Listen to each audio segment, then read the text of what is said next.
ஞானத்தின் உறைவிடம் இயேசுவின் அன்புள்ள இனிய நாமத்தினாலே அனைவரையும் அன்போடு வாழ்த்துகிறேன்.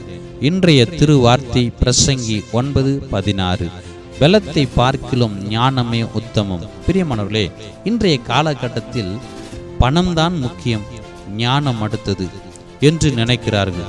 ஒரு சிறிய பட்டணம் இருந்தது. அதில் கொஞ்சம் வீடுகள், கொஞ்சம் மனிதர்கள் இருந்தார்கள்.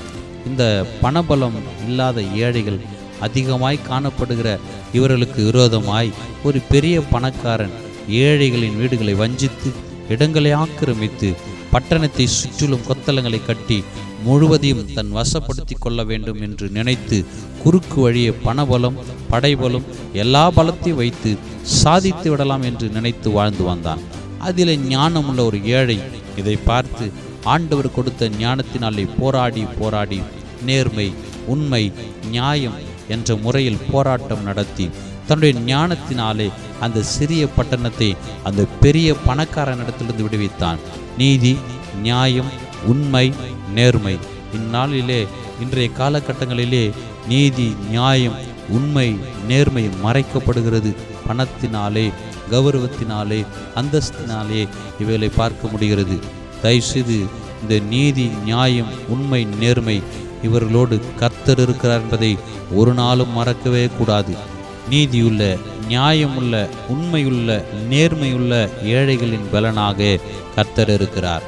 நெருக்கப்படுகிற எளியவர்களுக்கு திடனாக, அடைக்கலமாக, நிழலாக இருக்கிறார்.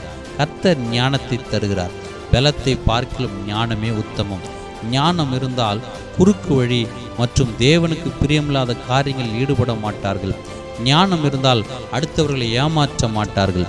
ஞானத்தின் ஊற்று, ஞானத்தின் உறைவிடமாம் இயேசு உன்னோடு இருப்பார். ஞானம் இல்லை என்றால் பணத்தை வைத்து பயனில்லை. ஞானம் இல்லை என்றால் எது இருந்தாலும் பயனில்லை. ஆகவே கர்த்தர் நம்மோடு இருந்தால் ஞானம், அறிவு, புத்தி எல்லாவற்றையும் நமக்கு நல்குவார். அவர் ஆலோசனை ஆச்சரியமானவர், செயல்களில் மகத்துவமானவர், யோசனையில் பெரியவர். அவர் கொடுக்கிற ஞானம் என்றென்றும் நிலைத்து நிற்கும். ஞானத்தை கர்த்தரிடத்திலிருந்து பெற்றுக்கொள்வோம். பலத்தை பார்க்கிறதும் ஞானமே உத்தமம். ஆமென்.